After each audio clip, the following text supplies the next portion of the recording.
So hello parents, welcome back to my channel child care tip. And जो आज का topic है वो है कि how to help babies while teething. अगर बच्चों के दांत आ रहे हैं तो आप उनकी किस प्रकार से सहायता कर सकते हैं, कैसे हेल्प उनकी कर सकते हैं कि उनको टीथिंग का जो पेन है वो रिलीफ मिल पाए, या जो भी उनको सिम्टम्स दिख रहे हैं उसमें आप कैसे बेबी की हेल्प कर सकते हैं।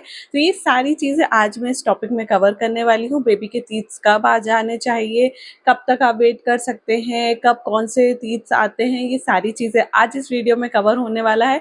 तो प्लीज़ इस वीडियो को पूरा देखिएगा। एंड हाँ, उसके पहले अगर आप न्यू हैं मेरे चैनल पे तो प्लीज़ मेरे चैनल को सब्सक्राइब कर लीजिए and press the bell icon so that you may get all the updates regarding the videos which I make for the babies. तो हाँ, इसलिए आप प्लीज़ सब्सक्राइब करें and press the bell icon also. तो चलिए फिर स्टार्ट करते हैं इस वीडियो को।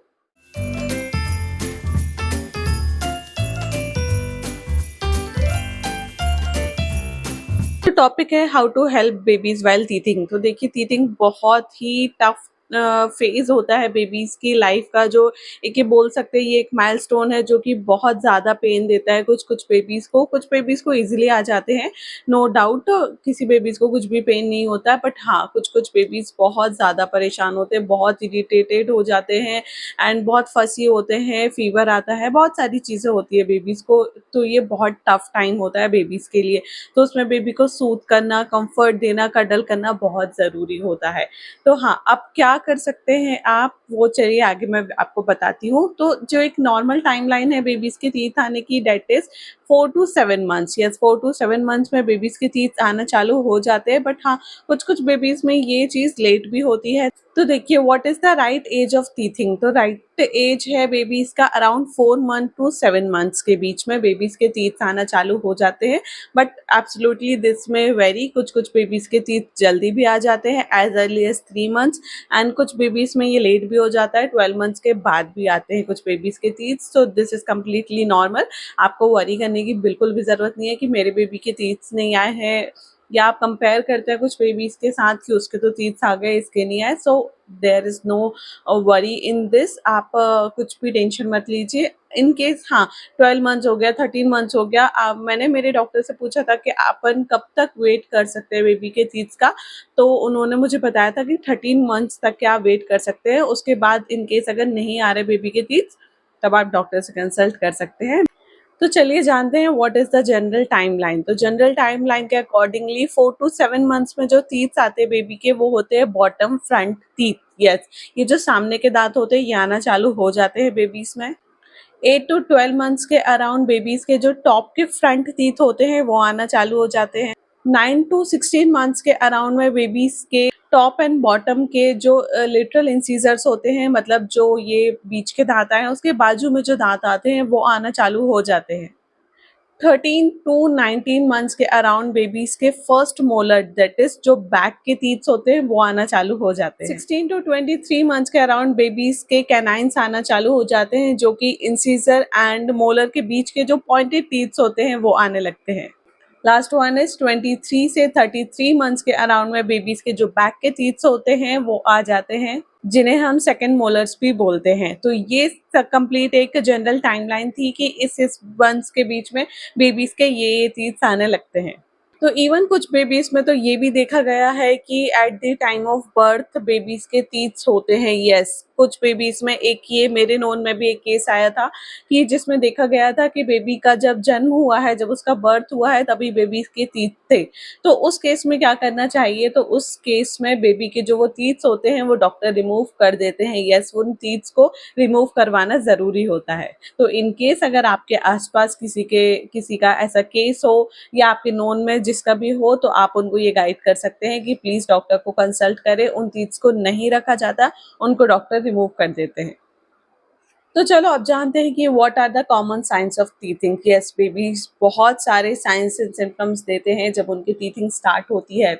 तो फर्स्ट जो सिम्टम है that is drooling more than usual. देखिए, बेबीज ड्रूल करते हैं, यस एब्सोल्युटली। जब वो 3 मंथ्स टू 4 5 6 मंथ्स के रहते हैं, बहुत ज़्यादा ड्रूलिंग होती है बेबी को। बट हाँ, अगर उसके उस टाइम पे अगर उनके टीथ्स आ रहे हैं तो डेफिनेटली वो ड्रूलिंग करते ही हैं। अगर बाद में भी उनका ड्रूलिंग बंद हो जाता है एंड देन जब बाद में उनका ड्रूलिंग स्टार्ट होता है तब आप समझ सकते हैं कि हाँ बेबीज के टीथ आना चालू हो रहे हैं। Second one is chewing objects. Yes, अपना हाथ खाते हैं, ऑब्जेक्ट्स हो गया या जो भी उनको चीज मिलती है वो सारी चीजें मुंह में डालने की कोशिश करते हैं, उसको च्यू करते हैं, उससे उनको जो गम्स उनके स्ट्रांग हो रहे हैं उसमें बहुत ज्यादा रिलीफ मिलता है। थर्ड वन इज सॉर और सॉलन गम्स। यस, उनके जो गम्स होते हैं वो बिल्कुल स्वेलिंग आ जाती है उनमें, क्योंकि अब टीथ आना चालू हो रहा है। तो देखिए कि एक चीज ये कहा गया है कि दांत गिरने से ज्यादा दांत आने में बहुत ज्यादा पेन होता है। यस, मुझे मेरी एक आंटी ने बताया था कि बेबीज को बहुत ज्यादा पेन होता है। आप सोच भी नहीं सकते इतना पेन होता है उनको जब उनके दांत आते हैं, क्योंकि एब्सोल्युटली वो गम्स को मतलब बोल सकते हैं कि गम्स के अंदर से आते हैं, तो डेफिनेटली पेन तो होगा ही। तो इसलिए बेबीज जो फोर्थ सिम्टम है वो फसीनेस एंड इरिटेबिलिटी शो करते हैं। बहुत ज्यादा उनको इरिटेशन होता है, क्योंकि एब्सोल्युटली पेन हो रहा है तो इरिटेट तो होगा ही baby. Next one is trouble sleeping. Yes, उनको बहुत ज़्यादा सोने में भी दिक्कत आती है, क्योंकि पेन हो रहा है तो वो कैसे सो पाएंगे। Next one is mild temperature. Yes, babies को फीवर भी कभी कभी आ सकता है। देखा गया है ऐसा कि बेबी को फीवर आया है। मेरी बेबी के केस में यस उसको फीवर आया था। फीवर आने से ही उसके दांत निकले थे, तो मैं समझ गई थी कि उसको फीवर है और बहुत इरिटेटेड हो रही है, तो उसके टीथिंग चालू हो गया है। Last one is pulling at ears और रबिंग चीक्स। यस, बेबी बहुत बार ऐसे ऐसे ऐसे अपने कानों को करते हैं, खींचने की कोशिश करते हैं, तब आप समझ सकते हैं कि उनका टीथिंग का फेज स्टार्ट हो गया है। Now when to call a doctor. Yes, doctor के पास आप कब विजिट करेंगे? तो देखिए अगर बेबीज को बहुत ज़्यादा फीवर आ गया है, नहीं ठीक हो रहा है, तो और 100 डिग्री के ऊपर है फीवर, तब आप डेफिनेटली डॉक्टर को विजिट करेंगे। सेकेंड वन इज अगर बेबी को लूज मोशन या वॉमिटिंग हो रही है, तो देखिए लूज मोशन और वॉमिटिंग टीथिंग की वजह से नहीं होती है। ये जो बेबीज ड्रूल करते हैं तो ड्रूलिंग की वजह से जर्म्स कैच कर लेते हैं, उसकी वजह से बेबीज को डायरिया एंड वॉमिटिंग हो सकता है। Next one is irritability and fussiness. अगर बेबी बहुत ज्यादा आपका इरिटेटेड है, बहुत फसी हो रहा है, नहीं हो रहा आपसे कंट्रोल, देन डेफिनेटली आप डॉक्टर से बात कर सकते हैं, कंसल्ट कर सकते हैं। अगर बेबी को रैशेस हो गए हैं फेसेस पे, तब उस केस में आप डॉक्टर को विजिट कीजिए। अगर आपका बेबी खा नहीं रहा है, कुछ पानी नहीं पी रहा है, या कुछ भी आप दे रहे हैं सभी चीज़ों को इग्नोर कर रहा है, या कुछ कुछ बेबीज में ईयर इन्फेक्शन भी देखा गया है, तो अगर आपको ये सारे सिम्टम्स शो हो रहे हैं या इनमें से कुछ एक दो भी शो हो रहे हैं, तब डेफिनेटली आप डॉक्टर को विजिट कर सकते हैं, उनसे कंसल्ट कर सकते हैं। Now how to help babies. Babies की हेल्प आप कैसे कर सकते हैं? तो जो पहली चीज है वो है जो उनके टीथिंग टॉयज होते हैं उसको आप फ्रीजर में रख सकते हो, उसको अच्छा चिल्ड कर लीजिए एंड वो आप दे देंगे बेबी को, तो जैसे ही वो च्यू करेंगे उनको बहुत ज्यादा रिलीफ मिलेगा। Next one is offer a cold wash dam cloth. तो देखिए कोई जो भी साफ कपड़ा होगा उसकी नॉट ऐसे बांध के, जैसे आपके इमेज में देख रहे हैं, ऐसे आप करके फ्रीजर में रख दीजिए थोड़ी देर। जब वो अच्छा चिल्ड हो जाए, कोल्ड हो जाए, तब आप बेबी को दे सकते हैं च्यू करने के लिए। Next one is gently massage babies gums. Yes, आप बेबीज को अपना हैंड वॉश करके प्रॉपरली बेबीज के गम्स में मसाज दे सकते हैं, ये उनको बहुत ज़्यादा रिलीफ प्रोवाइड करता है। Offer safe food. यस, आप बेबीज को जैसे कुकुम्बर हो गया, कैरेट हो गया, जो फ्रीज में रखे हुए थे, आप जो चिल्ड रहेंगे बढ़िया, उसके पीसेस बेबी को दे सकते हैं, वो च्यू करेंगे तो उन्हें बहुत ज़्यादा रिलीफ मिलेगा।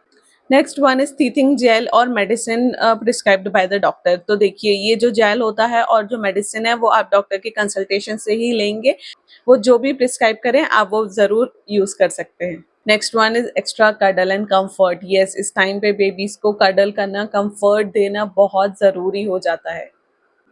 Gentle massage on cheeks. Yes, आप बेबीज के जो चीक्स हैं नॉर्मल ऐसे ऐसे करके आराम से मसाज दे सकते हैं, ये भी उनको थोड़ा सा एक तो डिस्ट्रैक्ट भी करेगा, सेकेंड थिंग इज उनको थोड़ा रिलीफ भी प्रोवाइड करेगा। And last thing is please do not use Honey on the gums for the babies. Yes, babies के लिए हनी यूज करना बिल्कुल सेफ नहीं है।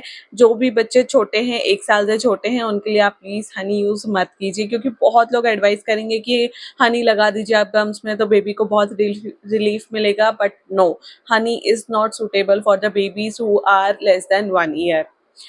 तो यहाँ खत्म होता है मेरा वीडियो। अगर इनकेस आपको ये बहुत इन्फॉर्मेटिव लगा हो तो प्लीज़ आप मेरे चैनल को सब्सक्राइब कीजिए, लाइक कीजिए, इस वीडियो को शेयर कीजिए सभी के साथ, एंड डू कमेंट अगर आपकी कोई भी क्वेरीज होती हो तो। Thank you for watching.